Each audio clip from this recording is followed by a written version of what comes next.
देखो आजकल व्यक्ति धर्म की रक्षा, यज्ञ की रक्षा के लिए खुद को भी थोड़ी देर तन से भी सेवा नहीं कर पाता। विश्वामित्र जी तो राम लक्ष्मण जो कि 15 साल के थे उन्हें मांगने आए, 15 साल कुछ प्लस दिन के थे, उन्हें मांगने आए कि अपने पुत्र दे दो। किस लिए? बोले इसलिए दे दो, ताड़का स्वभाव मारीच मुझे यज्ञ नहीं करने देते, मेरे यज्ञ की रक्षा इनसे तुम्हारे पुत्र करेंगे। अब बताओ 60,000 वर्ष की उम्र में जिन्हें पुत्र प्राप्त हुआ हो, दशरथ जी की आयु कितनी थी जब राम जी हुए? 60,000 वर्ष के हो चुके थे दशरथ जी उस समय।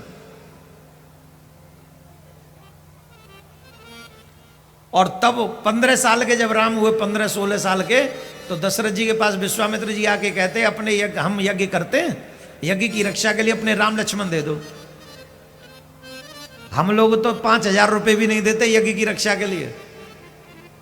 लेकिन एक बात कहें शहरवासियों, ध्यान से सुनो, जब हमारे शहर में कोई यज्ञ हो तो कोई न कोई सेवा अपने द्वारा उस यज्ञ में देनी चाहिए। कोई हो, अगर पैसा नहीं है तो झाड़ू लगाया हो कथा पंडाल में, पानी ले जाओ अपने घर से पिलाया हो लोगों को, अपने घर से 4 रोटी बना ले जाओ, कोई दूर से आया उसे खिला दो, कोई भी सेवा। दशरथ जी महाराज ने अपने दोनों पुत्र दे दिए, ले जाओ। और विश्वामित्र जी यज्ञ की रक्षा के लिए राम लक्ष्मण को लेकर गए और यज्ञ की रक्षा करवाई। अब मिथिला से एक निमंत्रण आ गया, मिथिला में धनुष यज्ञ का उत्सव हो रहा है कि जो वीर धनुष को तोड़ेगा सीता उसकी हो जाएगी। ये अटल प्रतिज्ञा है जनक जी की, सीता उसी को ब्याही जाएगी जो धनुष को तोड़ेगा। अब शिव जी का धनुष बड़ा भारी है। राम जी से विश्वामित्र जी ने पूछा, हम जिस यज्ञ के लिए तुम्हें लाए थे वो यज्ञ तो संपन्न हो गया, अब बताओ तुम्हारा व्हाट्स योर नेक्स्ट प्लान, आगे का प्रोग्राम क्या है? आप कहो तो पहले आपको अयोध्या छोड़ दें फिर जनक जी के यहां जाएं, और आप कहो तो मिथिला चलते बाद में चले जाएंगे वहां। राम जी जानते हैं कि वहां हमारी ससुराल बनने वाली है। कहां? मिथिला में। तो राम जी को लगा कि ससुराल ही चलते हैं, अयोध्या तो जाएं तो फिर दो होके जाएं। तो राम जी ने कहा गुरु जी जहां आप जाएंगे हम तो वहीं जाएंगे। बोल तो चलो मथिला चलते हैं। रामायण में यह प्रसंग है, भूप सहित 10 एकई बारा, लगे उठावन टरही नटारा, डगई न शंभु सरासन कैसे। 10,000 योद्धा धनुष को उठाना चाह रहे हैं पर वो उठ नहीं रहा। क्यों नहीं उठ रहा? हिल नहीं रहा। उठना तो बहुत दूर की बात है, हिला ही नहीं। जब राम जी धनुष तोड़ने के लिए गए तो लक्ष्मण जी ने चरण चापे ब्रह्मांड, लक्ष्मण जी ने अपने चरण के अंगूठे से पृथ्वी मां को दबाया, मानो इशारा कर दिया हो, हे पृथ्वी मां अब तुम्हारे जमाई आ गए, धनुष को ढीला करो। बोले ढीला करो मतलब क्या पृथ्वी मां ने पकड़ा हुआ था? बोले हाँ। जिस समय जनक जी ने यह प्रण किया कि जो वीर धनुष को तोड़ेगा मैं अपनी बेटी उसी को ब्याहूंगा, तो उस समय प्रतिज्ञा तो कर गए जोशी जोश में। अब याद आई, अरे राम राम राम, ये हमसे क्या हो गया? इस पृथ्वी पर तो एक से एक योद्धा हैं, वो भी राक्षस प्रवृत्ति के। रावण ने कई बार कैलाश पर्वत पे पर्वत को उठाया है, शंकर भगवान के साथ धनुष भी वहीं था। बाणासुर ने तो पृथ्वी को ही कई बार उठाया है। ऐसे दुष्टों के यहां अगर मेरी बेटी चली गई तो जीवन भर दुख पाएगी। तो जनक जी ये सोच के रोने लगे और उसी समय पृथ्वी मां प्रकट हो गई। जनक जी से पूछा क्यों रोते हो? बोले रो ना तो क्या करूं, ऐसी प्रतिज्ञा हो गई कि जो धनुष को तोड़ेगा मैं उसको अपनी बेटी ब्याह दूंगा, और ऐसे ऐसे राक्षस है इनके यहां चली गई तो मेरी बेटी बड़ा दुख पाएगी। पृथ्वी मां ने कहा बिल्कुल रो मत, सीता आप ही की बेटी नहीं मेरी भी बेटी है, ये भूमिजा है, ये मेरी भी बेटी है। आपने प्रतिज्ञा की है, इस प्रण की रक्षा मैं करूंगी, और सुयोग्य वर आने पर ही वो वीर धनुष को हिला पाएगा। आप क्या करेंगी? बोले मैं धनुष को पकड़ के बैठ जाऊंगी। और पृथ्वी जिसे पकड़ के बैठ जाए उसे कौन हिलाए? बोले मैं धनुष को पकड़ के बैठ जाऊंगी, कितने भी लोग आ जाएं धनुष को हिला नहीं पाएंगे। जनक जी फिर रोने लगे, बोले क्या अब क्यों रोते हो? बोले मैं अब इसलिए रो रहा हूं कहीं ऐसा ना हो कोई अच्छा सा भी आए और तुम पकड़ के ही बैठी रहो, तो भी रह जाएगी मेरी बेटी। बोले चिंता मत करो, जब अच्छा सा आए तो थोड़ा इशारा कर देना हमको, तो हम छोड़ देंगे। अब ये बात जनक जी भूल गए कि इशारा कर देना। अब वहां इतनी बात हो गई ना, किसी से धनुष ही नहीं टूटा, 10,000 लोग लग गए, कुछ नहीं हुआ।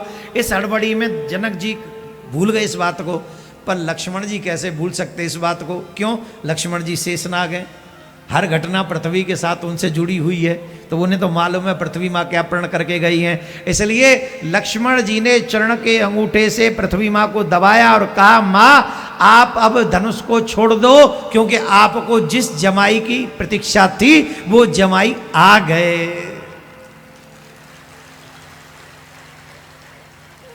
और तब जनक जी महाराज के उस स्वप्न को राम जी ने पूरा किया, धनुष तोड़ दिया और सीताराम जी का विवाह हुआ।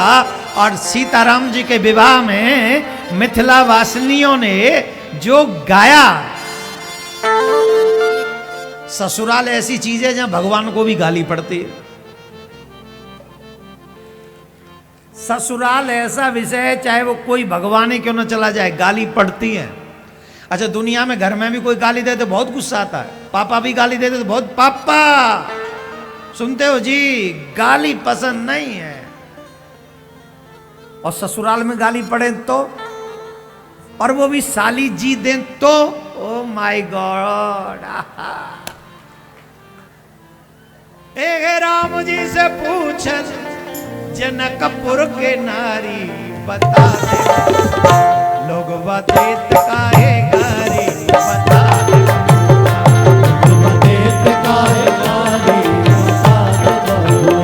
लोग बतेत काहे गारी, बता दे बबुआ, लोग बतेत काहे गारी, बता दे बबुआ। राम जी से पूछल, राम जी से पूछल, राम जी से पूछल जनकपुर के नारी, बता दे बबुआ, लोग बतेत काहे गारी, बता दे बबुआ, लोग बतेत काहे गारी, बता दे बबुआ।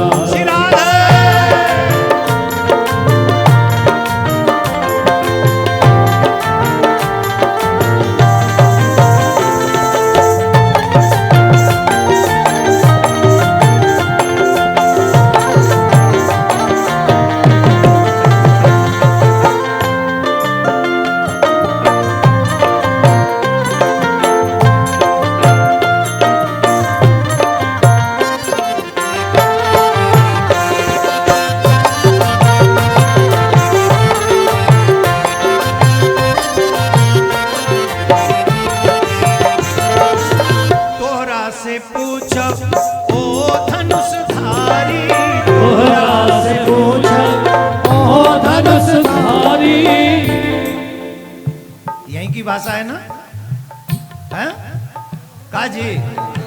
सही है ना जी? तो ताली बजा के तुम भी गाओ जी, हे राम जी के विवाह में तुम भी शामिल हो जाओ जी। ओ तोहरा से पूछल ओ धनुष धारी, तोहरा से पूछल ओ धनुष धारी, एक भाई घोर काहे, एक भाई घोर काहे, एक भाई घोर काहे, एक भाई घोर काहे, एक काहे कारी, बता दे बबुआ, लोग बतेत काहे गारी, बता दे बबुआ, लोग बतेत काहे गारी, बता दे बबुआ। राम जी से पूछल, राम जी से पूछल, राम जी से पूछल जनकपुर के नारी, बता दे बबुआ, लोग बतेत काहे गारी, बता दे बबुआ, लोग बतेत काहे गारी, बता दे बबुआ।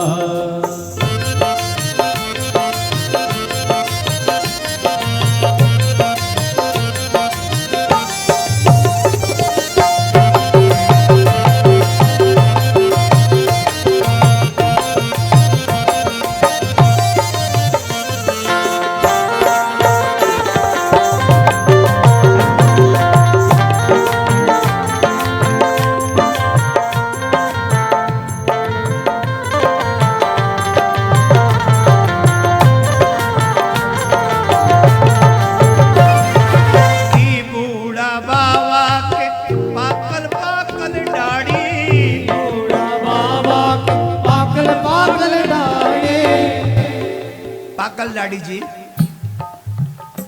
क्या होता है जी? वाइट वाइट दाढ़ी जी, वाइट वाइट। पाकल पाकल दाढ़ी मीन्स वाइट वाइट दाढ़ी है।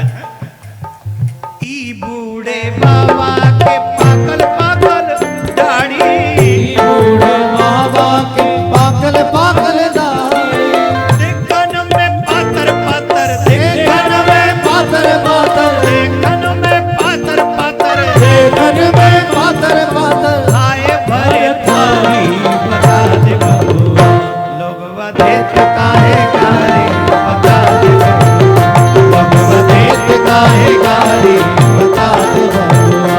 अगे राम जी से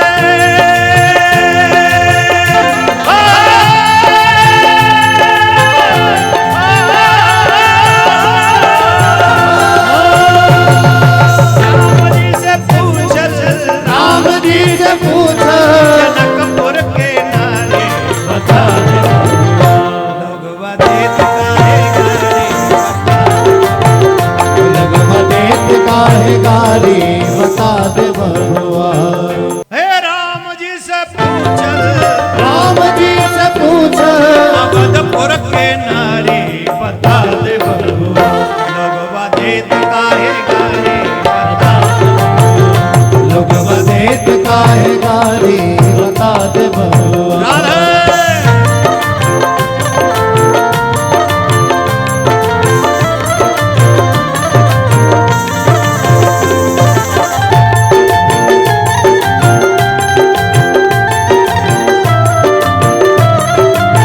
श्याम रामचंद्र भगवान की।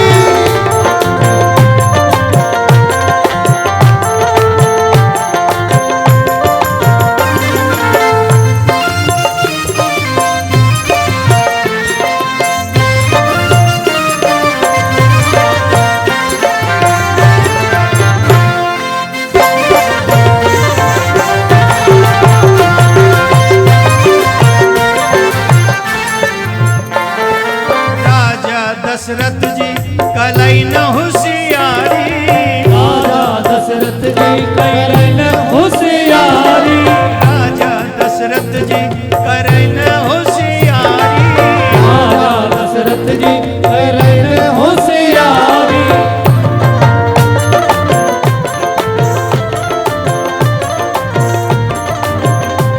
ओ राजा दशरथ जी करई न होशियारी, राजा दशरथ जी करन होशियारी।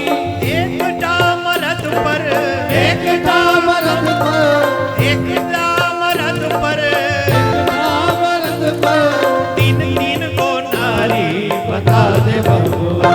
लोग वदेत काहे कारे बता दे, लोग वदेत काहे कारे बता दे, लोग वदेत काहे कारे बता दे बबुआ,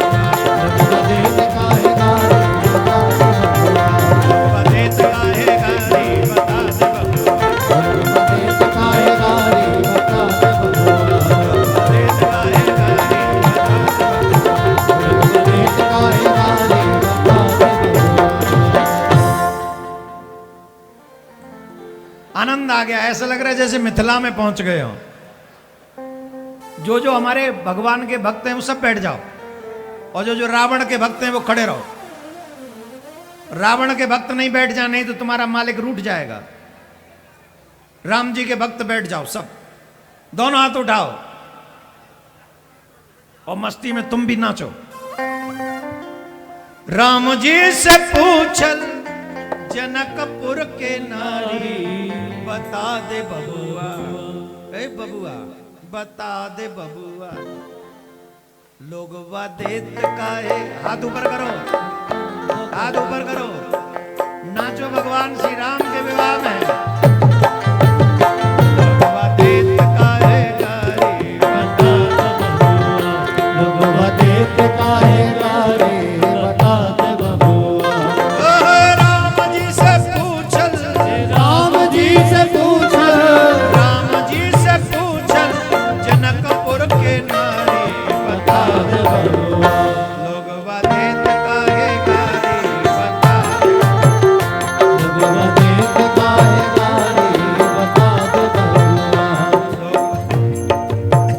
महाराज। बता दे बबुआ, हाँ बता दे बबुआ, ओ बता दे बबुआ। क्या बोलना पड़ेगा? और जोर से बोलना पड़ेगा। एक बात कहें, भगवान के विवाह में, भगवान के जन्मोत्सव में जो मनुष्य सम्मिलित होते हैं उनके जीवन के सारे अमंगलों का नाश हो जाता है, उनके जीवन में मंगल ही मंगल रहता है। तो भगवान आपके जीवन में मंगल ही मंगल करे, क्योंकि आप भगवान विवाह के, राम जी के विवाह में और कन्हैया के जन्मोत्सव में शामिल आज हुए अभी।